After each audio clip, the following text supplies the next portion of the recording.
Assalomu alaykum azizlar. Mana bugun she'rimiz bir umr haqida bo'ladi.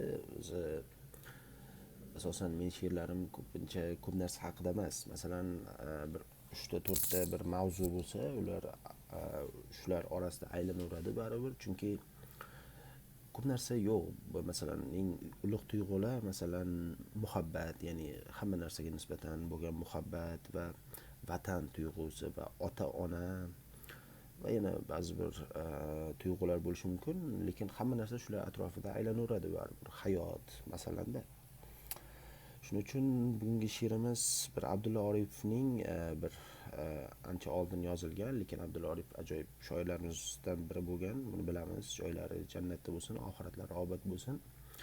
Yozuvchini bu shoirimizni ajoyib she'rlar juda ham ko'p, lekin 1968-yilda yozilgan bir ajoyib she'ri borki, bir ko'ngilni, yurakni tub-tubiga yetib boradigan ajoyib so'zlar bilan bo'ladi. Shuni bir baham ko'rmoqchimiz. Bu eski she'r, hozir bilmadim, birov eshitgandir, birov eshitmagan va buni hozir aytmoqchimiz. Demak, boshladik. Umr o'tib borar, misoli ertak. Ertaning ketidan kelib qolar shom. Faqat g'aflat ichra yotmagil yurak. Qaytib kelmas sira bu yoshlik ayyom. Payt kelar va'daning qimmati qolmas. Tutqich bermas bir on o'tgan paymona.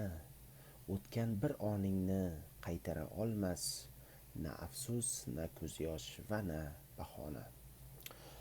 Shunaqa, endi umr hozir juda ham tez o'tyapti. Endi oldin ham bir xil o'tgan. Endi hozirgi kunda ko'pchilik baraka qolmaydi, bir nima deydi. Endi lekin hammani o'ziga bog'liq deb o'ylayman. Chunki birov kunida har xil oddiy, hamma har xil narsa qilib o'tkazishi mumkin kunini. Masalan, bir xillar faqat pul ishlab, bir xillar faqat o'qib yoki bir xillar bir tafakkur qilib yoki bir xillar toat ibodatda, hamma har xil o'tkazish odamni o'ziga bog'liq baribir, lekin baribir bir onimiz juda bir muhim hayotimizda. Shuni aytib o'tmoqchiman.